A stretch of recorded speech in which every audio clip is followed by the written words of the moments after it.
I want to welcome you again. I do have a confession, Father Brian. I was drinking when I volunteered to do this. Mandy King asked me, and I thought, okay, hey, I got a couple months, I can cancel out. I can go to town. Yeah, I got to go to town. Then Donna Martin and Tim make a picture. So I had to make a picture fine. Little did I know they were making billboards. So it's kind of hard to cancel out after that. But, if y'all will bear with me, one, I'm not that bright or humorous, and two, I can't see. David doesn't have electricity. He can't furnish lights. He furnished the food, but no lights. Thanks to Tim, I do have a little bit of help here. All Saints Interfaith Center of Concern was started in 1954, and that's 57 years ago. That's older than most of our roasters and certainly our roastee. In 1984, most of us know the center by what Sister Mary Roy involvement. In 27 years, she led this cause in a major way. Retired last year, 2010, and we're very, very fortunate to have with us who took up this cause, Sister Jane O'Connor. Would you please stand?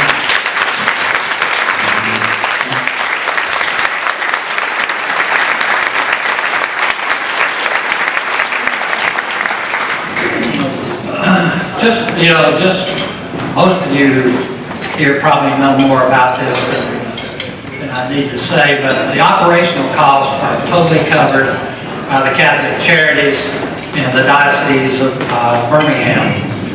And 100% of your donations to this charity go directly to do the work that goes to the needy families, not only in Anniston, but throughout Calhoun County.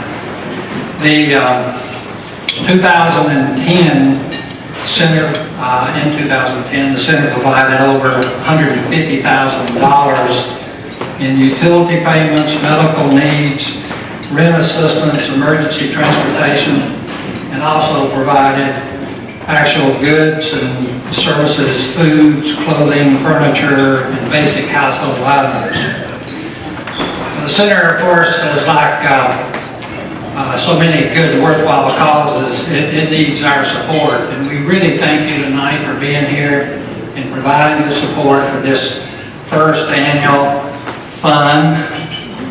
fundraising. And some people are out drinking Coors beer and having fun while some of us are up here working. Mandy.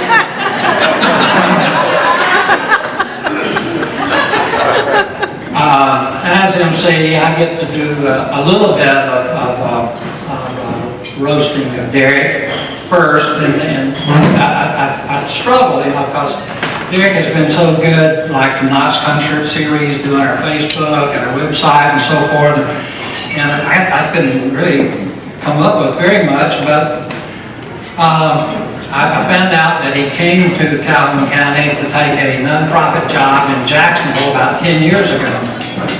And that's when he met Chris Williams, and in a few years they formed YNet Solutions, which has been in existence now for 7 years. YNet is probably the smallest technology company in the United States with a full-time loan executive and PR person. Derek is on every board in town. He is donating the services. Everybody wants it at cost. And those of us who have been in service and been in business before know that there's cost, and then you got to cover overhead and everything else in addition to those costs. But since Derek spends so much of his time out in the community doing all of this worthwhile work, I wanted to introduce Derek tonight to his staff.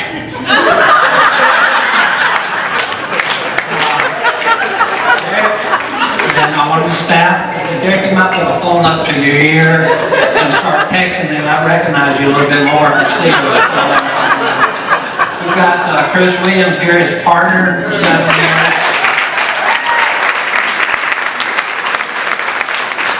Tanya Ferris, who has done Facebooks and all the stuff in the office there.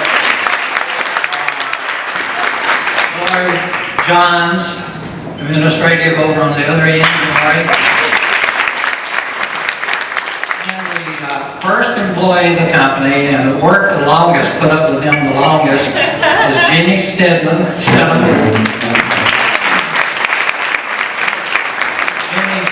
Teacher at Sacred Heart, so we appreciate that.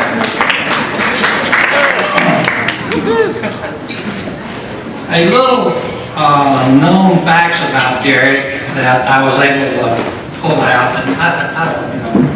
First of all, Derek is terrified of mayonnaise and anything mayonnaise based. When he's alone, he listens to gangster rap and heavy metal.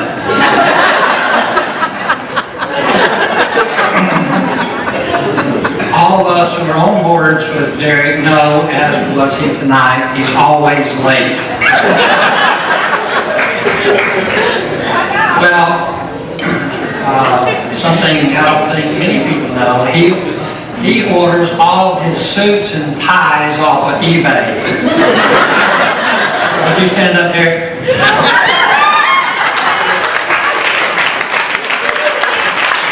This suit and tie together probably cost $10.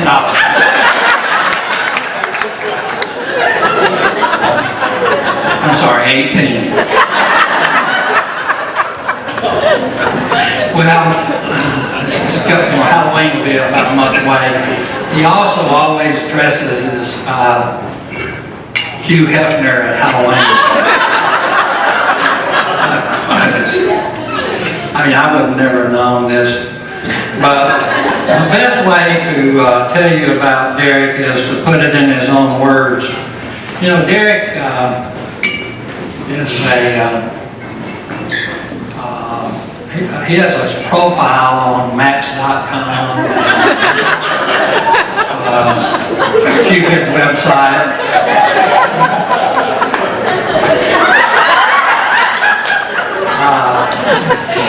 His self-summary. I need glasses. So, you're reading my profile. That's a good sign that you have good taste. We already have something in common.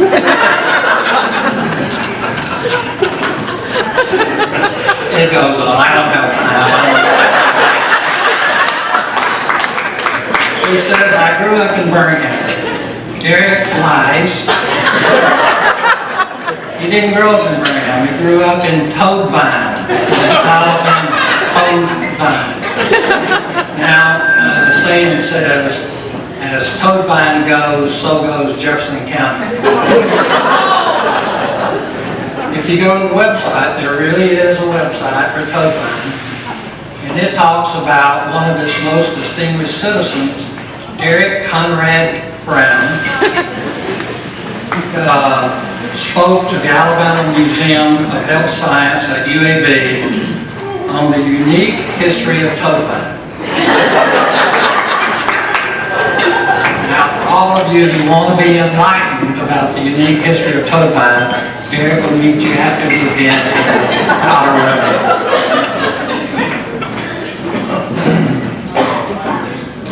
The closing of Derek's profile says, see that we have things in common, and you're not too crazy in the head.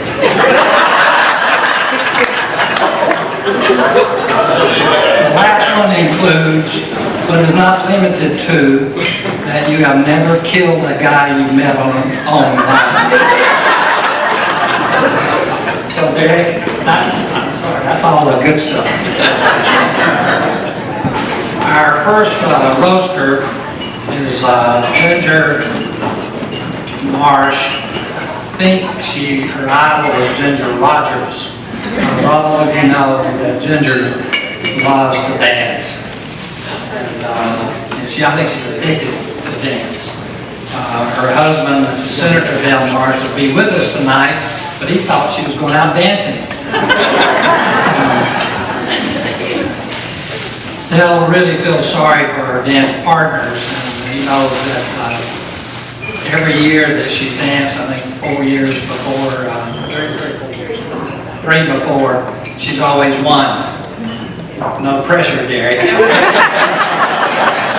Yeah, no worry about it. They'll feel sorry for all these partners she's had, because she is absolutely the most serious and fun, loving person. She's actually the best thing that's ever come out of Webb since Eli Henderson.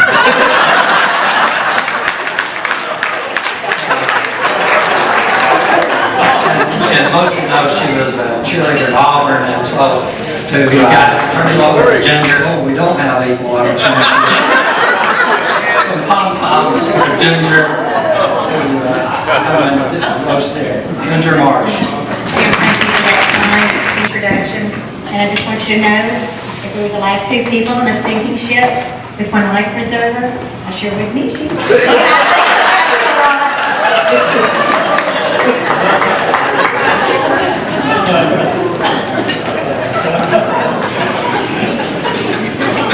I love you, dear.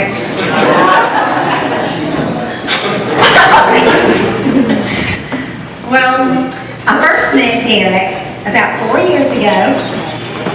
4. And he's not 40 yet. And I must say that it was the best night of his life. Little did we know that 4 years later, we would be dance partners in Anniston Morning Rotaries, Dancing with Our Stars. Now, when you dance with someone, you really do get to know them emotionally, socially, and yes, physically.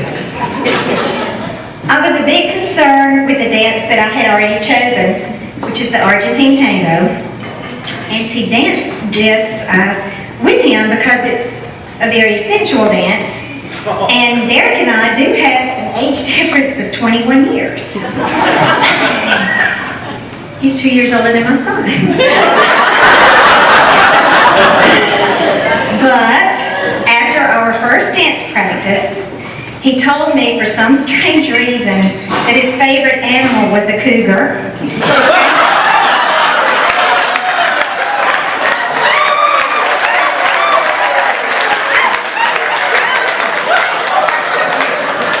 And that he loved our dance.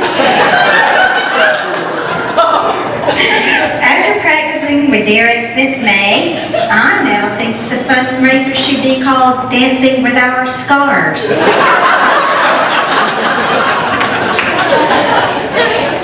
When anyone is around Derek for any length of time, you will hear him say, wow.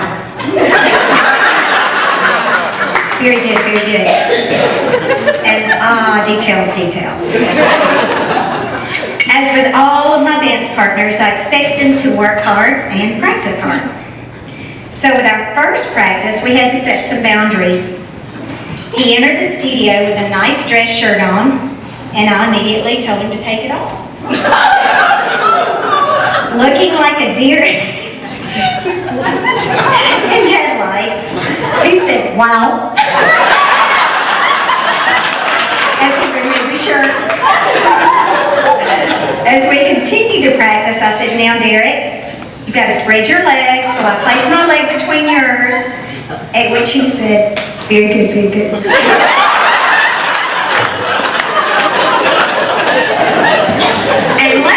I told him that for 2 minutes, he had to be madly, deeply deeply in love with me. And he responded, oh, details. Derek, ignorance is bliss, and you must be overjoyed.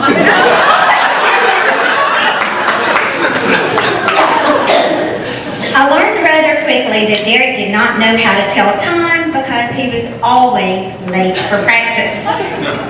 I tried to drill in him that practice makes perfect, but I learned quickly that Derek thought I said, practice makes perfect, but if nobody's perfect, why practice? After our first practice, I realized that Derek was great at being a bad dancer. I soon knew that if he couldn't be a good dancer, then he would just have to be a horrible warning. I've also learned that with Derek, if at first he doesn't succeed, he's doing about average.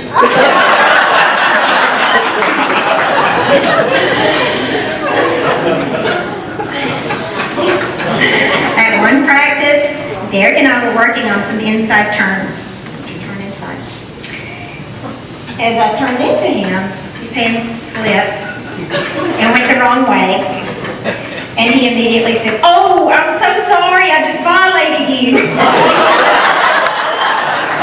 But this was soon followed by another hand swipe, in which he said, oh no, I just violated you twice in less than a minute. Innocent mistake? I think not. Especially when I turned to him and I was going to say, it's okay, some of these things happen, and I turned around and he was looking in the mirror going, Then I realized why he was calling our practice floor play.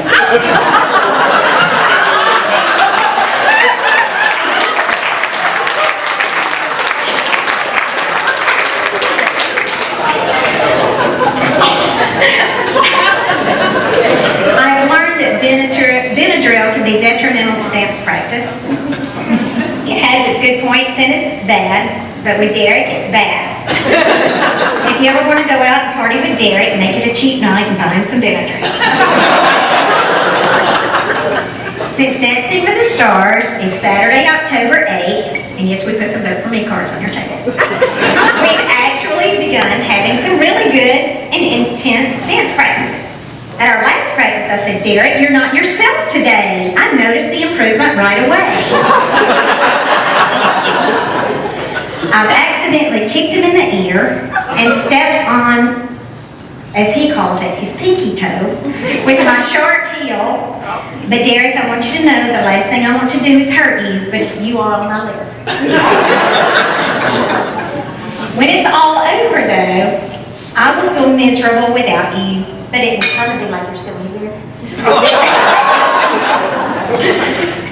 Derek, just remember that God created man before woman, but there is always a rough draft before the masterpiece. And behind every successful man is a surprised woman. So on October 8th, please surprise me.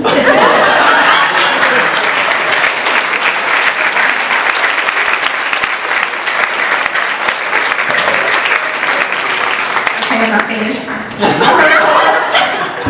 I did write a little point about Dancing with the Stars.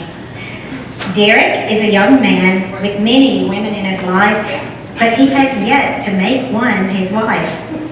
Could it be that he shows some sort of apprehension which causes this lack of date retention?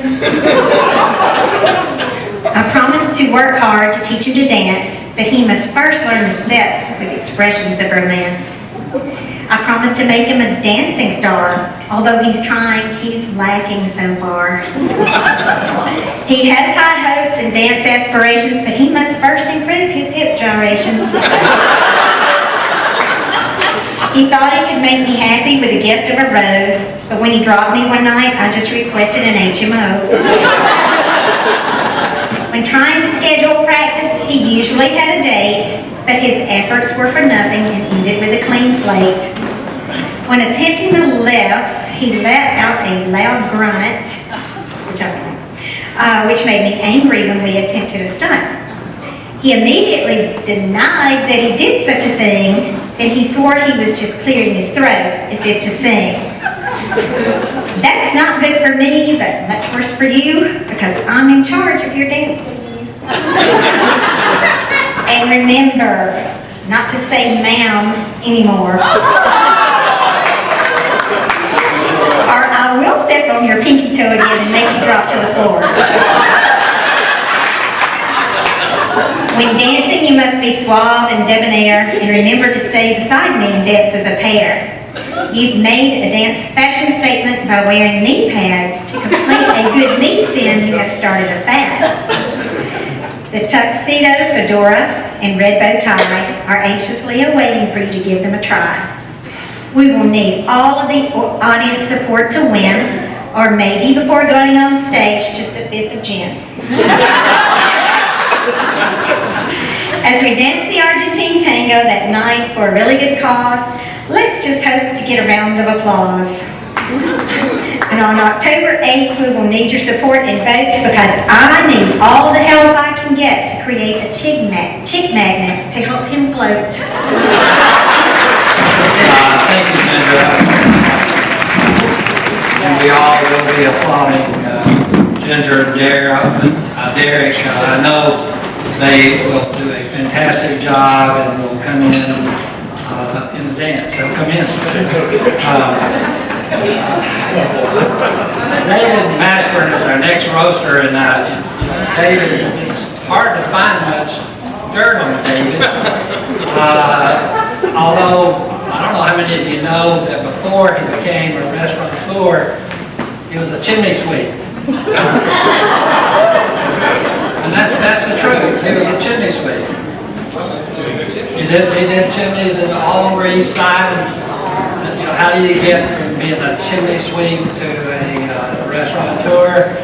I guess chimney sweeping was hard to carry on, and in the restaurant business, it's harder. So most failures of any business there is, most banks won't loan people money if they're in the restaurant business because it's so difficult. And David, Kathy, his mother Jewel, Bob, sisters Brenda and Mary, along with a host of fantastic workers, have just done a fantastic job here. And we are so happy and fortunate to have classic in Anniston. People come from all over.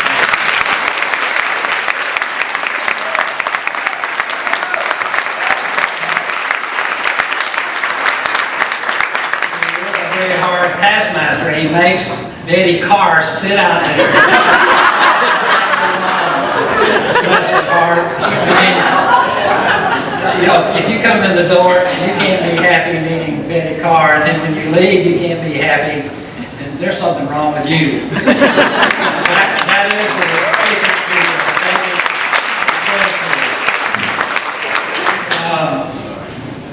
to his mother, Jill, was telling me that David was a discipline problem as a child. In fact, one time, she picked up a handful of gravel and threw it at him. And that family moved to Detroit, and they moved back to Alabama, and they'd forgotten and left David up there. They did go get him, and that's why he's back here. But David, not the Crystal's here, and I don't know, Crystal, you didn't tell me this, but you were taught to drive at the age of 2. And she was in a car one time. David left her in the car, and the car started going down the street. David started chasing the car and had to dive into the car and press on the brakes and skin his knees and his shoes. And Crystal was saying, "Daddy, let's go bye-bye." There was a person in the audience that was at probably one of these Catholic events where the person dressed up as a female, and I think it was Kenny Steppy.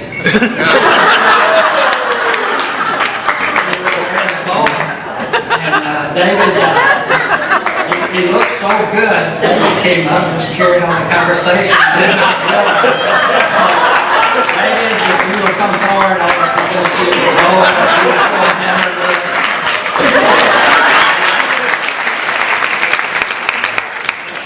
this the original boat that was kidding?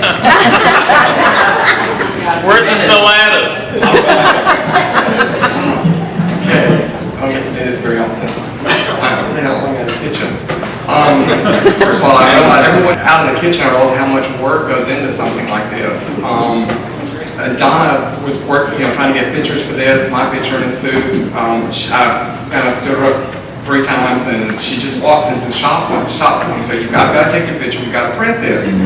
And she mentioned to me, I said, well, I've got my suit downstairs, give me a few minutes. And she tells me that I don't, just need a shirt, pants, and a tie. I don't need pants. I don't know what she's talking about. So I got out, put my jacket and everything on, and then after, and Jim also gave this credit to these wonderful posters to them, but Jim brought all these in. And I don't know if you guys have noticed, Jim's this big and we're this big. I didn't think we could get any smaller. I'm coming down Clintar, and I don't know, at the Chamber of Commerce, there's the billboard, right? And Jim's out hanging it up. Look at that on the way home. Jim is twice as big and we're gone. I mean, like, but anyway, but we're okay. Next time we're going to be in charge of the posters. You'll be in charge of the food. And I'm really happy that Derek can pack such a room. I mean, I thought I would only be speaking to about 20 people. I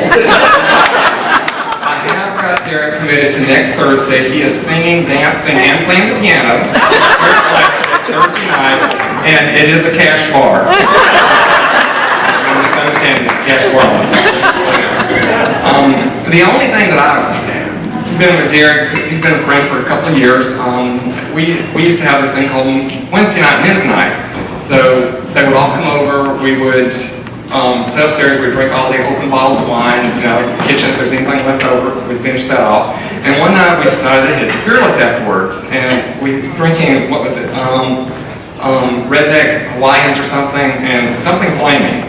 So it was 3 o'clock in the morning, and we, soaked up a little bit and was heading home. Well, I did not think Derek could go home, so nice person I am, I decided to drive him home.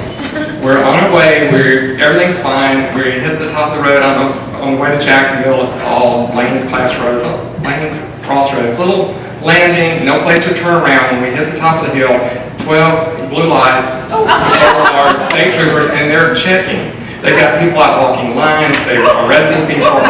And Derek, we're sitting and we're waiting in our plane, we got our windows down, there's police officers on both sides of the car, and all of a sudden Derek says, I think I'm going to be sick. Okay, and I'm like, we're going to jail.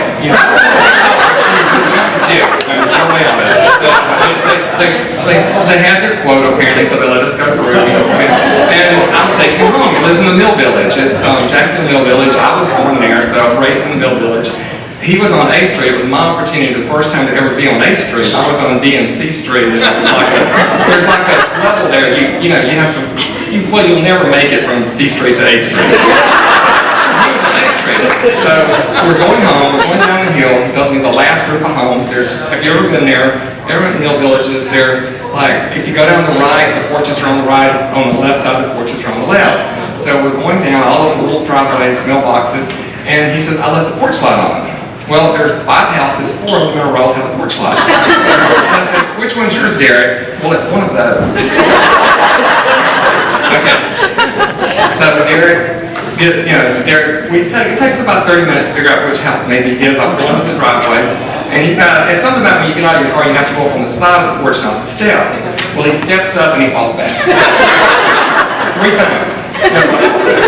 So I finally decided, let's use the steps, get him in the house. I sort of opened the door, pushed him, and I'm out of there. Well, he was supposed to be back here the next Sunday for lunch. Crystal was having one of her get-togethers, and when Crystal has a get-together, there's only 30 people at it, and this is always nice on Sunday brunch. Well, Derek was called, did not need a ride, he was doing penance, he was going to ride his bike back on the trail, but the trail stops in Weaver. And he talked, and we missed Derek. I mean, we missed him that whole day. We saw him Tuesday. But apparently, he crossed over 431. and ended up in Saks. Well, Saks apparently is all up here. He ended up in West Anniston, and it started raining. Now, this was lunch, he left at 10, lunch was at 2, we left at 6, he still wasn't here. The dogs got after him, the rain happened, and there was a couple of guys, shifty guys that tried to take his bicycle. Well, the next day the truck was gone, so his truck had been left in the parking lot and we assumed he was okay. We checked on him a couple of days later. But that was, and I met one of his friends in the building last Thursday night, and, okay, I need something on Derek, and it was one of his, one of the friends he's known for a year and a half, and the guy was telling me they were doing a marathon. They had been out, they were like 15 miles from the finish line, 115 degrees, and his water bottle had sprung a leak. And he said that, he didn't know what he's going to do, and he talked to Derek, and Derek said, wait a minute, I've got 12 ounces of water, I'll give you 6. Now, how can you roast somebody like that? And I see people in this room called the sassy brassies, I could roast all day. And I could pull garbage up on Ginger, right? And if we are not a roast, auction off the opportunity to dance for Ginger, I would pay dearly for that. This sounds great.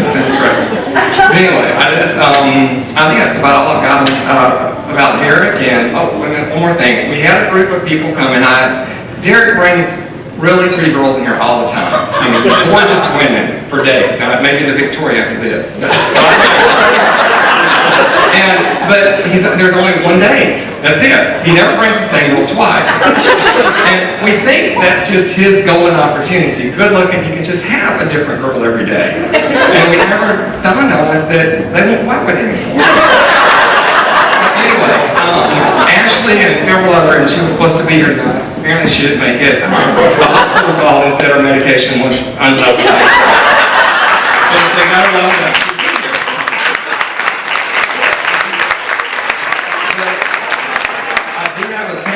that I sent out some emails to some girls that I know he's been with. Anyone that's had a long relationship with Derek, I wanted to invite them down to talk about him. And that's the empty table. And it's still early, Anyway, and everybody gets to auction off something. Okay. Can't auction off a dance for Ginger. I don't think that's legal.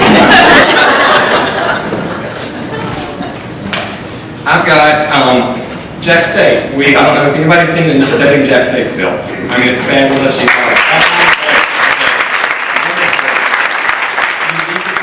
Buy tickets. It's the most fabulous place to be. It's wonderful, and I get paid for the food that y'all eat there. So that's a good point too. But anyway, we have a football signed by Coach Crow, and Patty Allen brought me this today. Coach, we don't see Coach until after football season.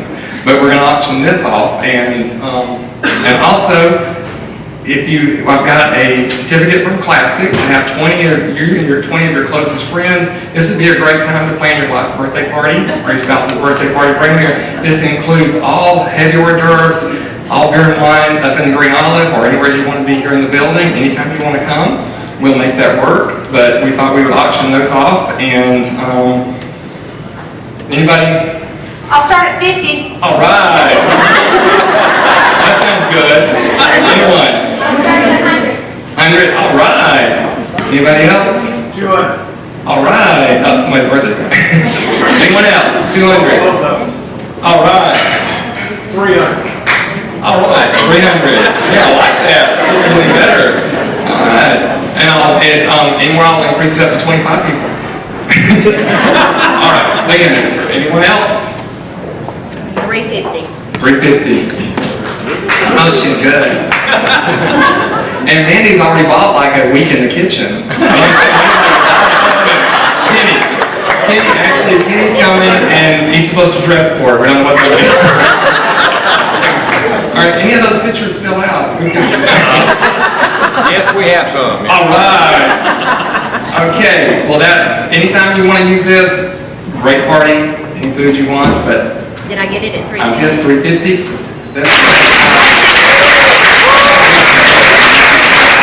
Shy, I'm assuming not,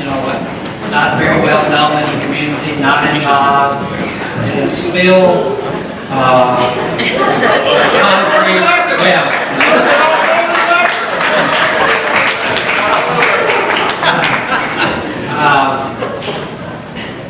He's gonna do it, I know he's gonna do it. How many of you need a concrete driveway?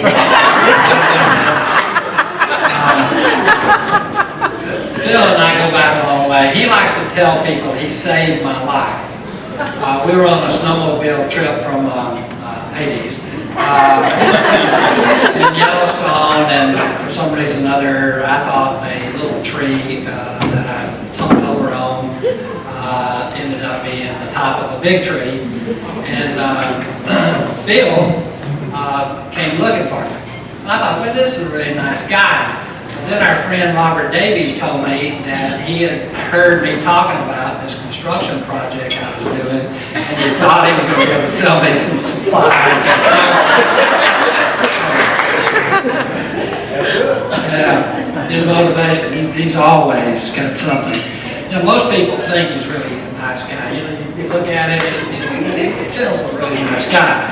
But you get him out of Alabama on the airplane in Pennsylvania onto the University of Alabama Penn State game, and he is a totally different person. He actually was called, excuse me, Sister Jane, he was called an ass. And these were fellow Alabama fans. I can explain. It'll take an hour, and his explanation is still he's an ass. But actually, the only way that I could get Phil to come down tonight was that one, we would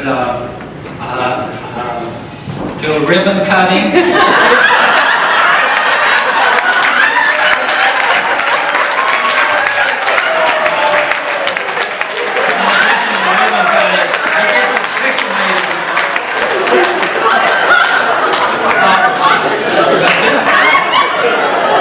But Denise likes for him to have his picture made. You know, we see it all the time in the paper, and you know how it looks.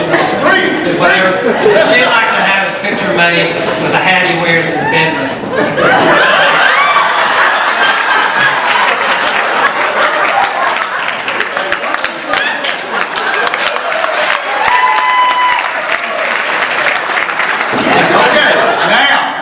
Okay, so we're going to kind of do a little things, maybe a little different here. But first of all, and some of this has already been repeated, but Derek Brown. Okay, notice this is a gift bag for Derek, but we just happen to a little promo here. Okay, so Derek, kind of open this up real quick. Come on. Okay. Come on, let's cheer him on now. Let's go.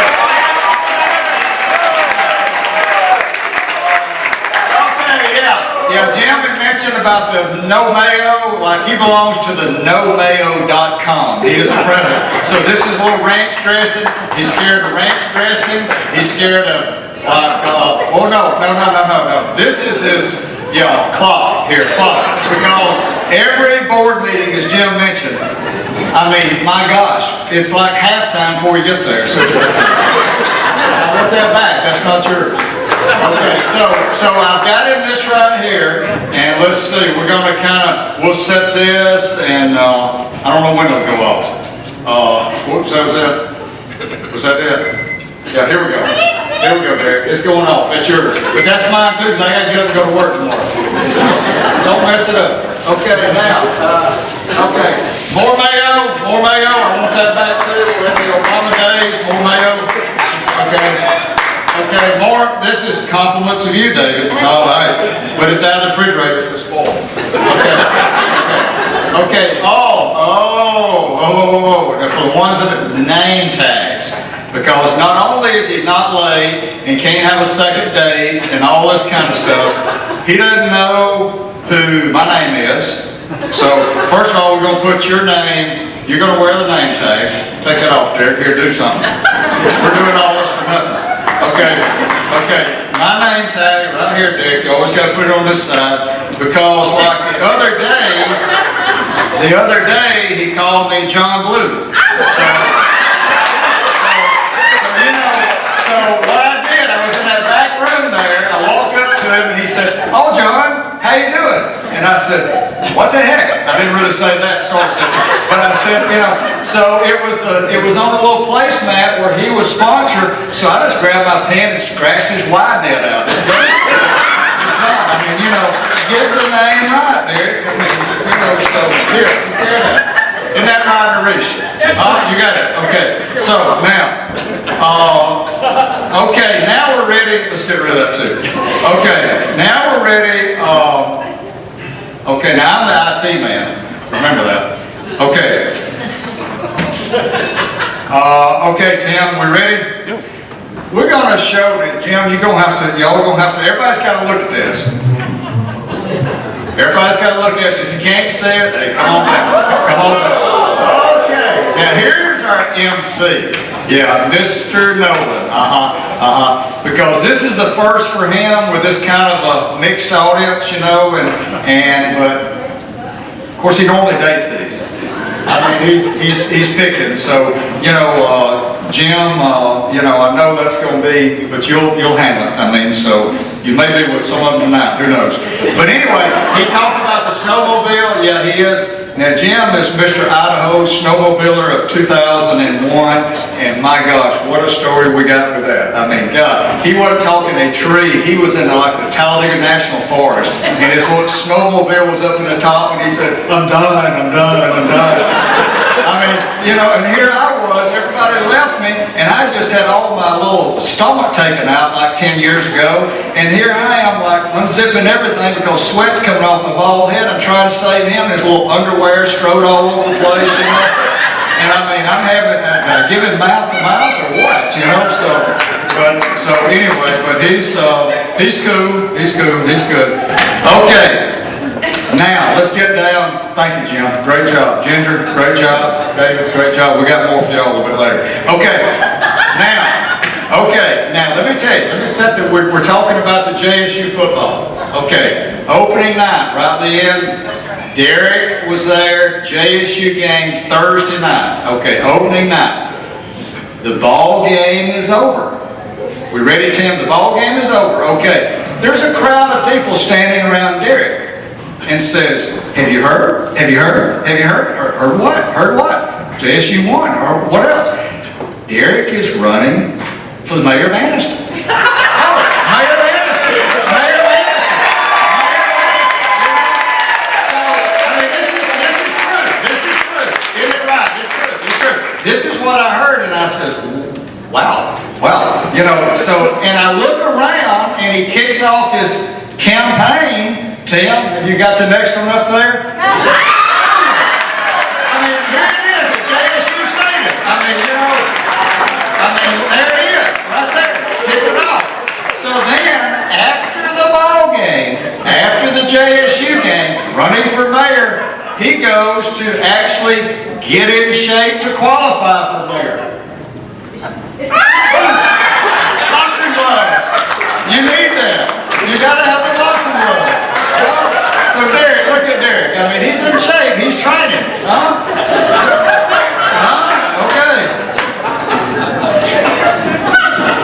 Okay. Now Derek, we talked about boards.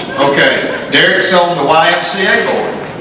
Okay. So, remember the clock. He's going to come in late. But look at the way he dresses when he comes to the YMCA board. He's got a village people, I mean, like YMCA. I'm not coordinated. I mean, Denise, Ginger know this, but yeah, Mr. YMCA. Okay. Now, after the YMCA board meeting and after YNET, which he never really works at, he moonlights. In this right here. No, go back, Tim. You gotta go back. He moonlights as Barney Fife, right there, at Love Stuff. He is the security patrol at Love Stuff. I mean, that's what he does. And when he gets through with that, is someone told me, a dear friend of yours, kind of a bird got running around in your apartment, and you said, bye-bye birdie, bye-bye birdie. You run around and chase the bird, so you can shoot the bird with that one bullet. Make it count. Okay, now we go to, because I understand Derek and his lovely family was real big on photos, so there we go to the, leave it to Beaver or leave it to Derek. I mean, what a great picture. What a great picture. Okay, now we mentioned, Jim, you mentioned Toadvine. Toadvine, okay, Toadvine used to be, now it's Oak Grove, right? Sort of, okay. So, you mentioned about how proud he was about Toadvine. So, Derek was the emperor of Toadvine. 8th generation. There he is. He's crowned. I mean, the 8th generation of Toadvine with the Krispy Kreme fundraiser. So, there you go, Jim. You don't have to call on me to raise funds anymore. Get Krispy Kreme. Okay. Now, he is real big. I just found this out in modeling. He loves, notice the photo, notice the dancing with the scars, all of this stuff. He's real big into photos. So, guess what? We found something.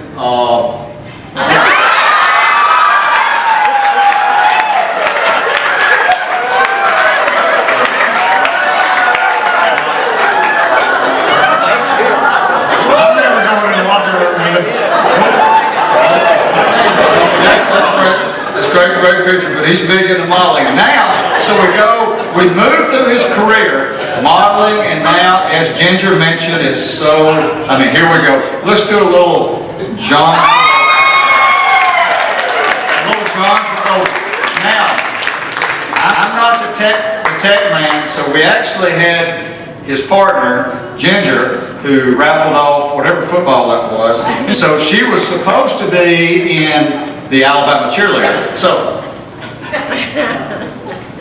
that didn't work. So we will give you a sticker to put on your car, Ginger, when you go home, along with bingo, Coach Saban. He's going to bring the football out here in a minute.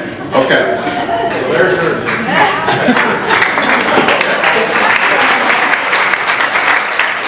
Okay, now we talked about, Derek. I did not know this, but he has a phobia about postcards wherever he goes. I believe he could go to Chilafini, Alabama, Fruithurst, Alabama, and any Hollis Crossroads, and he's going to do postcards. Isn't that right?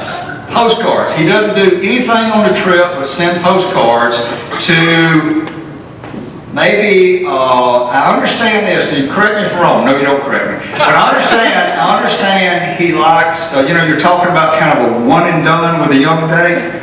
I understand it's more to elderly ladies. That's really who he sends all the postcards. So let's kind of go as we go through. There we go, there. That's who he sends the postcards to all the time. Now these ladies, they're attached. So, that's... okay, now, kind of wrap this up. We talked about the little poster over here, so why don't we really get to the poster. There we go. Since Jim was on the wanted, 10 most wanted, and it says freeloader concrete, but just mark through that. It ain't gonna happen, baby. It ain't gonna happen. So, okay, Derek, it's we'll turn it back over to Jim. I don't know how many of you ever receive a check at but I got one just this week. I don't know if he was trying to bribe me to say something nice about it or what, but I looked at the check very closely, and it says Ted Hooks, Clerk, Calhoun County District Criminal. Do you know it said that? District Criminal? We're a little short on employees.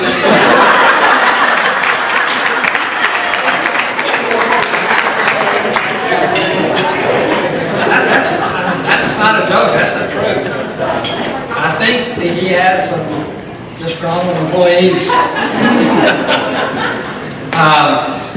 Ted has served as county clerk for 18 years, and he's running for re-election, so he wrote me what I'm supposed to say. He provided me in detail his bio, and that he, before the 1994 election, Ted owned and operated a local county court reporting company that served the multi-county area. And he's quick to point out that he has been a small businessman, 5'6". He's tried to drive Barry Robertson to put his height on his driver's license as 6'5". It doesn't work that way. He's had various jobs. He has a BA degree in criminal justice administration, and he spent 4 years active duty in the United States Coast Guard, and later served in the U.S. Navy Reserve and the U.S. Army Reserve.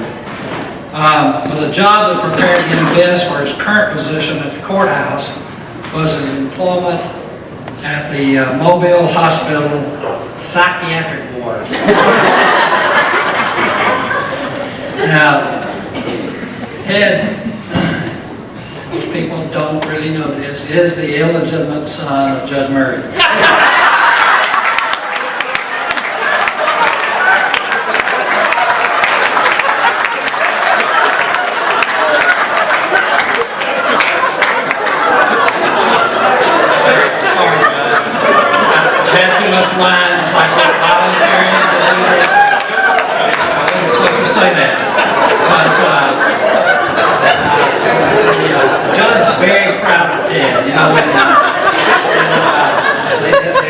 Sing together, about eating together, they just, inseparable. And Judge Murray was telling me about when he had surgery one time and he was out for a period of time, and Ted was appointed as the interim probate judge, and as such, he had to officiate some weddings. And the judge said, as Ted was used to swearing in jurors, and asking them to hold up their right hand, what do you say, Judge? I solemnly swear to tell the truth, the whole truth, nothing but the truth, so help me. He was officiating this wedding, and the very first couple that he did the wedding for, he asked them to hold up their right hand and say their vows. He didn't even realize he had done it until later when he saw the pictures from the wedding where they were holding up their right hand instead of holding each other's hand and saying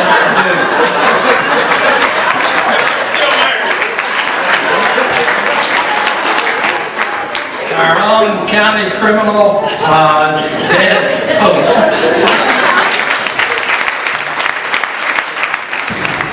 That light. Oh, how do you top that? I don't know. And how do you roast a young Billy Graham?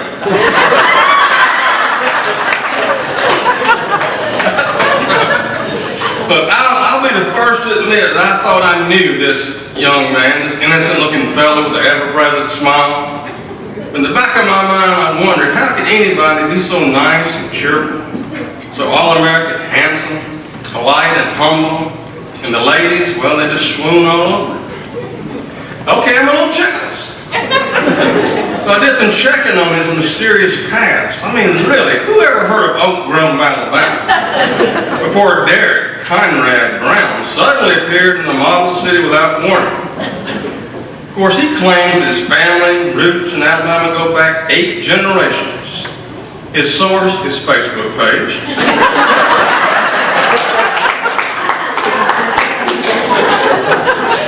Well, I've dealt with lawyers for over 3 decades, so I double-check everything. I went so far as to read the history of his great-great-grandmother, a full-blooded Paiute Indian, who admitted that her husband, Eagle Gourd, sounds familiar, did not invent the smoke signal network,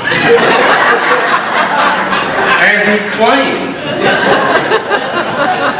She wrote on her deathbed, "We were a peaceful tribe. Smoked a little weed, that's about all."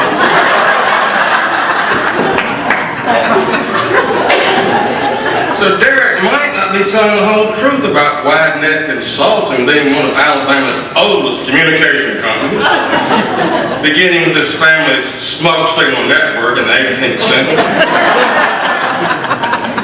That little bit of information prompted me to go further in my quest for the real truth about Derek Conrad Brown and his so-called hometown of Oak Grove. If you were hiding from a questionable Communist Party past, would it not be convenient to insert the new middle name of Conrad? Just in case someone from the past slipped and called you Comrade Brown. Believe me, the Federal Witness Protection Program thinks of everything. Now, I'm just speculating here. Nothing more, as the kids explain, just saying. Another explanation for our wonder boy here is the fact that while I was checking official court records, I stumbled upon some old adoption records and dusty probate files dating back to 1979, reading Baby Boy John Doe. Biological parents living in Hollywood, California. Mother's name, Doris Day. Putative father's name, Fred Rogers. Yes, that Fred Rogers in the cardigan sweater. We can only assume that the beautiful Doris Day must have wandered into Mr. Rogers' neighborhood while looking for a lost puppy. So it all starts to make sense now, doesn't it?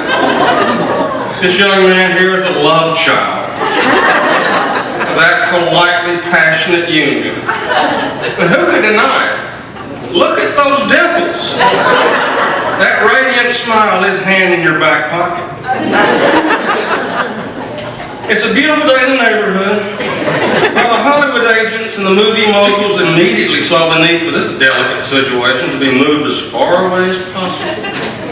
Thus, at the arrival of this bundle of joy, the loving arms of adopted parents in the small town of Oak Grove, Alabama. It was as if an occult hand reached down from the sky and moved these lines around as if palms on a giant chessboard. Young Derek Brown grew to be an inquisitive and precocious child, riding a sky blue bicycle on the tree-shaded streets and whistling, "Que sera, sera." Whatever will be, will be. Life was good, but Derek could see the bright lights of Birmingham beckoning in the distance. After enrolling at Samford University, Derek developed an intense interest in the religions and philosophies of his new and expanding world. As the young are prone to do in the big cities, he dabbled and experimented, even once considering the life of a Franciscan monk. Until some pretty Mormon girls caught his wandering eye. They soon judged him to be a little too wholesome for their taste. It seems Derek was destined to be a salesman and a good closer. That point was made clear when a couple from a nearby church knocked on his door and offered him one of their magazines. Derek smiled and invited them in for a glass of milk. Cheerfully adding, "So what would you guys like to talk about?" Confused by his open and friendly manner, the young man said, "I don't know, we've never gotten this far before."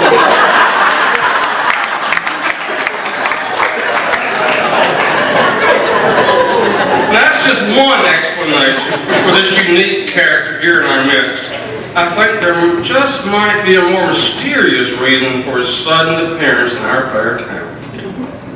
Rod Serling of the Twilight Zone understands best. You're traveling through another dimension, a dimension not only of sight and sound, but of mind. A journey into a wondrous land whose boundaries are that of imagination. Next stop, the Twilight Zone. Yes, that's right. In my search for the truth about this handsome huckster, I came across another oak grove. This quaint village was populated with young men, much like the one you see here before us tonight. The only real difference is these young men were sent to Oak Grove for certain medical procedures that was first perfected in the bucolic village of Stepford, Connecticut.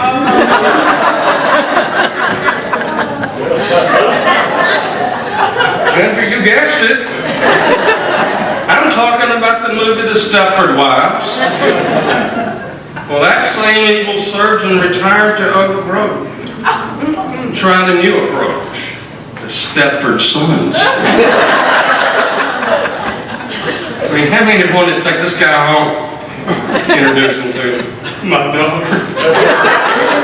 In my research, I found that Derek, an inner city gang member, was sent to Oak Grove by court order.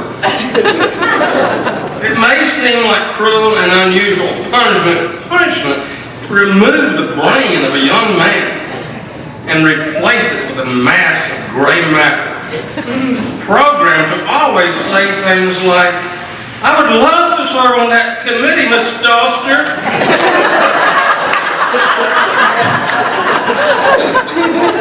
"My, you are looking young and sexy, Mrs. Thompson."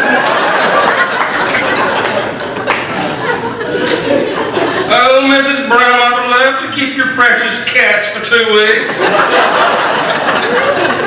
Countless other nice things that just pour out of that pretty mouth.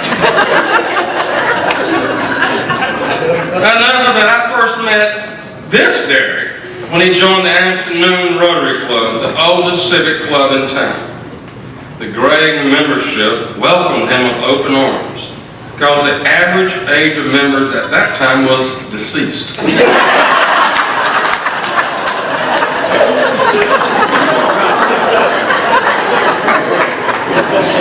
I have since hired Derek to design a web page for our office, but the ladies couldn't take their eyes off of him. They kept pestering me about how they need some personal attention, personal assistance.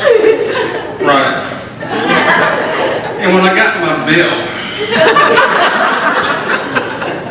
Derek pointed out in red, large print, Rotary discount.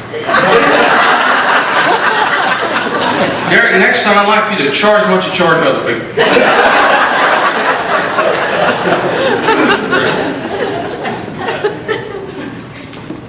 Seriously, I've never met a more sincere and enthusiastic person who truly cares for his fellow man.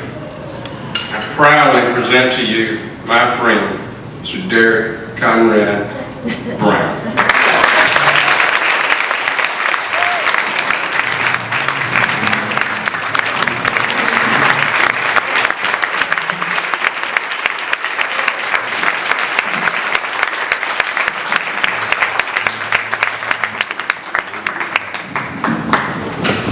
Wow.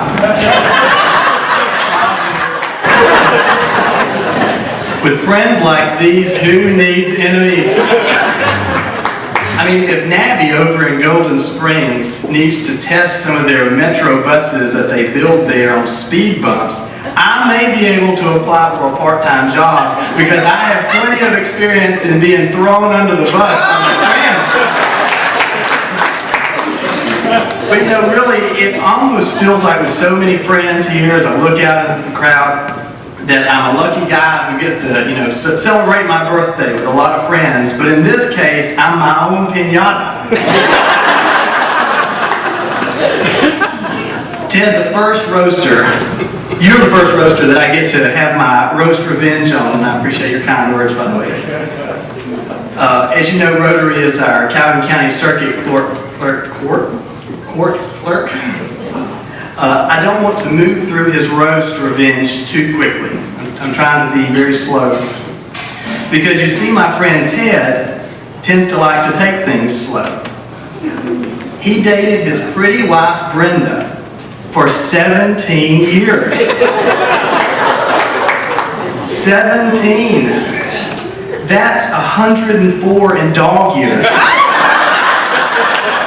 Which is, I hear, what she called him for waiting to ask so long. Waiting so long to ask. For their honeymoon, Ted took Brenda on a romantic trip to the beach for the Alabama Circuit Court Clerks State Conference. But Ted's good timing for the wedding means that Brenda gets to go to that conference every year for her anniversary trip because it's an annual conference. Most people may not realize that Ted served in the Army, the Navy, and the Coast Guard, and that's true. It's rumored he wanted to serve in the Marines too, but the motto of the Marines is Semper Fi. That means, in English, always faithful, and they were afraid he'd leave them for the Air Force. After his military service, he went on to become a newspaper reporter, and then later left the fourth estate to become a court reporter, and later sought elected office. The rest is history, kind of like the circuit clerk's budget. For all the roasting and teasing, though, Ted is the kind of person that we all wish we had in all of our public offices. It's easy to become pessimistic about elected officials because of a few bad apples that get a lot of high-profile publicity. But Ted is honest, hardworking, well-respected by those he works with, as I can attest by walking through his offices. And just like in school, when the bad kid gets so much attention and the good kids don't, it is so also with elected officials. We're truly lucky to have Ted in office working for all of us, and I'm grateful to call him my friend.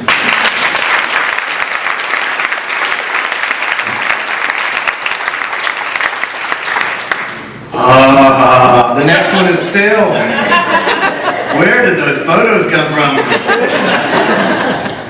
Anyone who knows Phil knows that he's good at just about everything, except computers and cooking.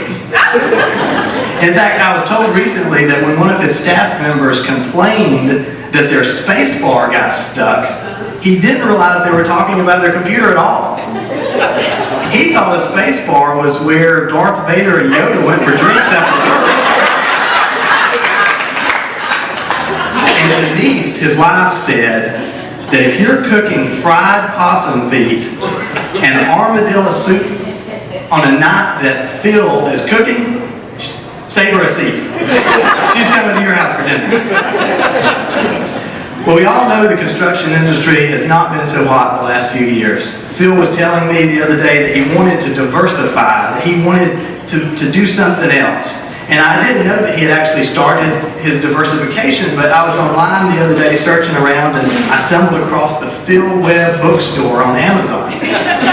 It's true. I started looking around all the titles of the books that were all written by Phil, and there were a lot. I just wrote down a few of the titles, and I don't know where you have time to do this, Phil. I don't think you sleep as it is. But he's been really busy writing, and let me just read you some of the titles of those books. The first one I came across was 10 Techniques for Surviving a Fall into a Fountain at a House Party.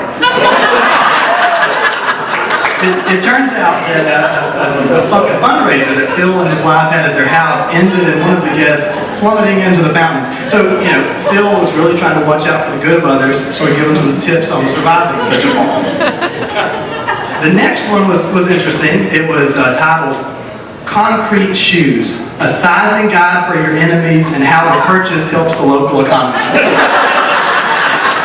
I mean, it really targets a niche market, but Phil, as chairman of the Chamber of Commerce, really tied in, boosting our economy. The next title was Arguments for the Theory that Gene Chizik is the devil and Jordan Hare is a cradle of evil. I feel that. The next one one that I saw was a totally different topic, left concrete behind, but in Auburn. But it said, it was titled 50 Pages of Proof That Bald is Super Sexy.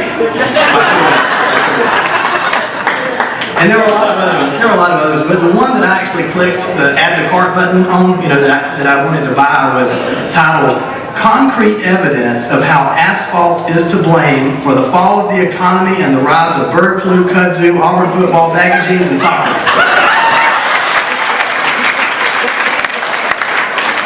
It's an interesting book, Phil. I'm about halfway through right now.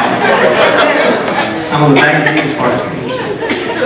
Really though, Phil is one of the most generous people with both his time and his resources that I've ever met. I think we would all agree about that.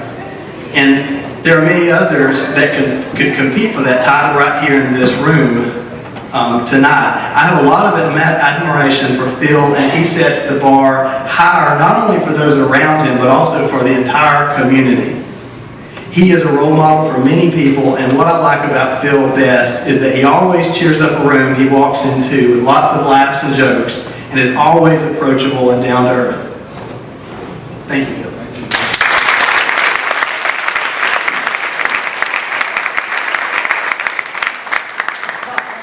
Although David did say earlier that he wants that wall painted after that picture here. Wow, after this roast, I think that I wish there was a classic on Noble Happy Meal, or maybe a mental wound trauma center right here on site. Although I guess in both cases there is, it's served upstairs at the Green Olive in glasses. But there's not as much for me to make fun of with David as before. He's only about half the man he was this time last year.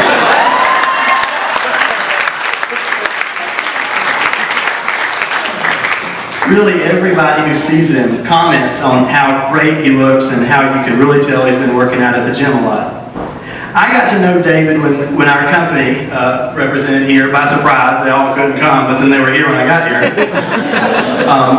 I got to know David when WideNet was working on Classic on Noble's first website.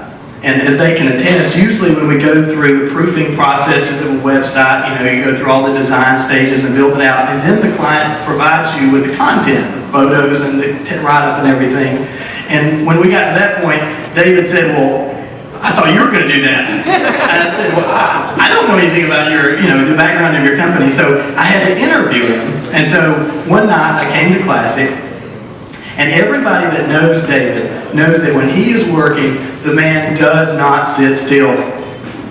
So the only way to get the content was to follow him. We went upstairs with notebook in hand. We went downstairs. We went to the basement. We went through the washroom. We went through the kitchen. We went outside, inside, back upstairs, all around.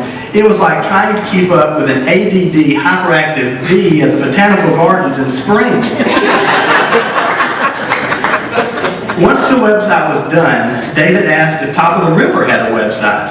And I said, no, they don't think they need one. And they won't call me back. And he said, we'll see about that. So David got their phone number and stored it in his cell phone. For months, every single time I saw him, he would pull out his cell phone. He would ask me if they called us yet. I'd say no, and he'd call them. And every single time he would say, I'm a prospective customer, and I want to look at your menu on your website. And they would say, we don't have one. And he said, well, I guess I can't come. You need to tell your manager. This is the kind of friend David is. One who will anonymously harass your potential clients just for fun.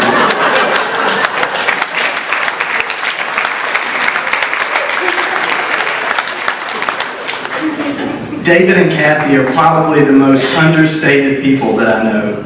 Generous to a fault, they do so much good in the community, and that most people never realize, and they're thoughtful, always attentive, kind-hearted, and such extraordinarily hard workers. I've never been to a restaurant where the food and service were always so consistently good, but they maintain that with their management style. I don't think I've ever been here when there wasn't a Nashburn or Tammy weren't here on site, or a catering event where one of their most trusted managers weren't there on site. Andre, or in the past, Justin Solahub, or others that have worked for him.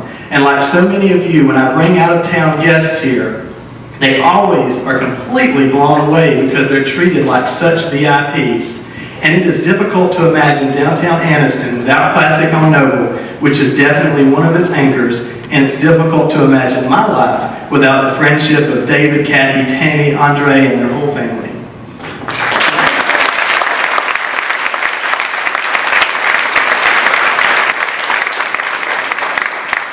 Ginger. The only merciful part about this whole roast has been that I have not been able to hear most of it. As you know, Ginger is my partner in Dancing with Our Stars, but we have tried a few moves that haven't worked quite right. Oh, and back to how I can't hear well. Well, one of those moves that she mentioned resulted in Ginger kicking me in the ear several times. The external and internal bleeding eventually stopped several weeks later. But can y'all even hear me, or am I just like talking? It's like an echo. I don't even know what my volume level is. People are just looking at me weird. I'm not sure how to speak. You know, it wasn't until after we became dance partners and after the whole ear assassination attempt that Christine, Ginger's daughter, told me Ginger's nickname from her days as a cheerleader sponsor with Oxford High School. Ninja Ginger. Well, may all your ears be warned that Ginger definitely kicks like a ninja. During one of our other practices, I threw her up, and I did not bring her down like I was supposed to. I had on socks and she had on high heels. If you've never had anyone, even someone as petite and small and light as Ginger, come down quickly and with force on one high heel that lands squarely and sharply on your pinky toe, mark it off your bucket list. You don't want to go there. To say that I immediately collapsed and dropped Ginger might be an understatement because I actually fell on top of her. The pain was intense and unexpected. But despite all the instances of interactions that could be classified as domestic violence in most situations, her kicks, me dropping her on the floor, etc., that's not what scares me the most. Ginger has won Dancing with Our Stars for years. She is good, and our dance is good and kind of sexy, I think. Though apparently I'm not as good as I thought I was. But this kind of puts me in an awkward situation. As you know, Ginger's husband is the second most powerful elected official in all of Alabama. He's the president pro tem of the Alabama State Senate, second only to the governor in power. So, you know, if the dance is too sexy, there may be a Capitol police officer as a sniper positioned in the balcony who just takes me out. But if we don't win and Ginger is upset, the state Senate may pass a bill that bans Derek Brown from the state of Alabama. And furthermore, Ginger is a classy and refined lady, but she also knows how to wield a shotgun. She has hunted and killed wild boars. She has inflicted revenge on the cruel killers of Old Yeller. I don't want our dance to not go well and my head to end up on her wall. And Ginger can also be very covert. It's a little known fact that each year around Christmas, while at a gathering at Phil Webb's house, who, as we all know, may well be the biggest University of Alabama football fan since Paul Bear Bryant took his last breath, Ginger sneaks an Auburn Christmas ornament that's very small into Phil's house and plants it somewhere. It drives Phil crazy. He has to root it out like a caveman veterinarian might have had to have rooted out a tiny tumor in an unknown location in his pet brontosaurus. And only after he finds it can he rest. Ginger enjoys that. Really though, Ginger has become one of my close friends. I can't tell you how many men have told me the day I drew Ginger's name to be my dance partner, they became envious and they started to live their life vicariously through me. Ginger is beautiful and smart, competitive, devoted to her husband, her kids, and her father, but also down-to-earth, kind-hearted, patient, and extremely loyal as a friend. The best trophy of all that I will come away from with Dancing with Our Stars is her friendship. So thank you.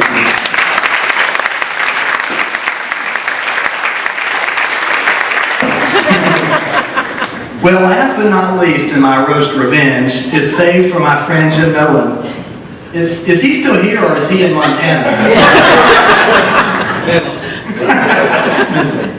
You know, Jim had a great idea that there needed to be a fundraiser for Calhoun County tornado victims. He asked Jim Miller back there, Ike Brown, who was Ginger's partner with Dancing with the Stars last year, Phil Webb, and I and others to pull together the necessary pieces and stakeholders to put together a fundraiser and fast. We had just over a month to do it. We worked with Cast and Knox and corporate sponsors, the Community Foundation, all these people. It was like pulling chaos together. And you can imagine what a huge undertaking that was. But when everybody that Phil had asked said, yes, we'll help with that. You know, Jim said yes, I said yes, Phil said yes, I said yes. Jim said, oh, by the way, I'm going to be in Montana fly fishing for the next 3 weeks. Now the truth is he didn't end up staying quite that long, and he was one of the top 2 most generous contributors to that very worthy cause. But we were all looking around dazed and confused those first couple of weeks thinking, how did this happen? One of my favorite Jim stories is when, as chairman of the Knox concert series, at one of the concerts he was publicly thanking the school system for letting us use their facilities. And he meant to thank the superintendent of Anniston City Schools, Joan Frazier, Dr. Joan Frazier, but instead he called her by the name several times of his friend and local CPA, John Sanders. John Sanders, thank you for letting us use the school facilities. John Sanders, we really appreciate what you do for the schools of Anniston. It could have happened to anyone, but that did not stop his friends from not letting him live it down, like right now. But the 2 of them thought it was so funny, and they decided they could put him in a very awkward situation. So the next week at Rotary, they saved a seat right between them. Jim between the 2 Johns. Jim has a few adages that he lives by. You may have heard him say it before if you talk to him very often. He is an expert at his own opinion. If 3 or more are gathered socially, there will he be. He tends to go to work before he is hired, which is how, by the way, he ended up getting drafted to be chairman of Knox. And in classic Jim fashion, he somehow wrangled Phil Webb and Rick Westbrook into coming on with him for the next 2 years. And shortly after, they were dazed and confused, looking around and saying, how did this happen? Several years ago, Jim sold his very successful staffing company. He was there a long time. A long, long time. So long that when the new company took over and were cleaning his desk out, they actually found a stagecoach ticket in his desk. So it's not the first time that Jim was associated with Wells Fargo. He's on Wells Fargo board now. All joking aside, the truth is that Jim Nolen is one of the most generous people in our community, and often in very big ways. His contributions are mostly made anonymously and without the least bit of fanfare or recognition. Me saying this is probably making him very uncomfortable. He has found great success in business and shares what he earned with a generous heart. Like the other roasters tonight, he is a person I admire and someone I'm honored to call a friend. He makes a difference in the lives of those around him. Thank you, Jim.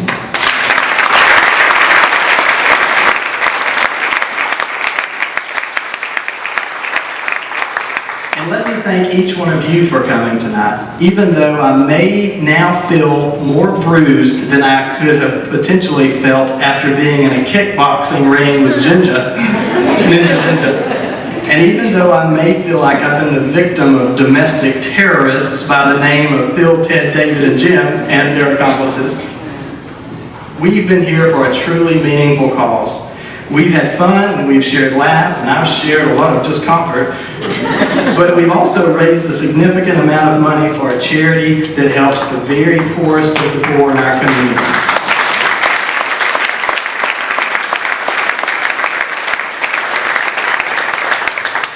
There are people in our community who could have gone hungry were it not what we've raised tonight. People who might have gone cold on the very coldest of winter nights were it not for what happened tonight.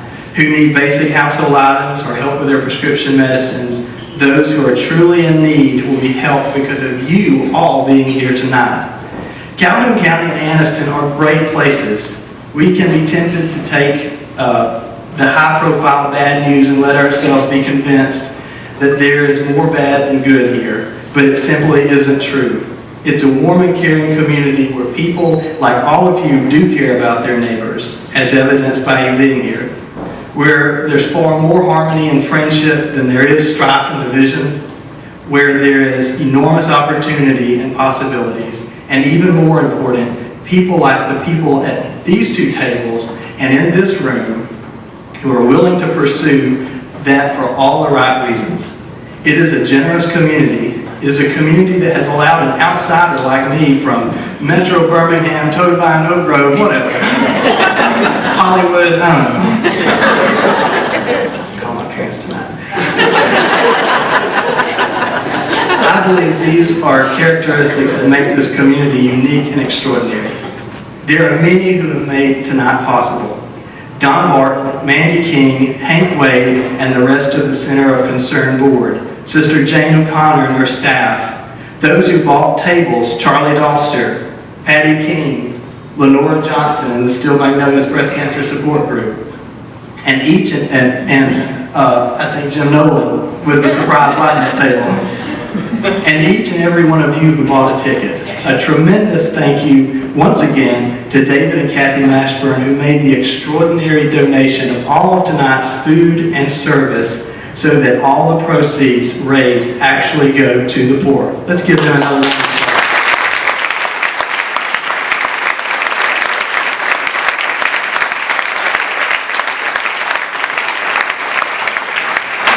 And last but not least, thanks to the roasters who invested time and energy into their research and personal terrorism of me in the name of charity.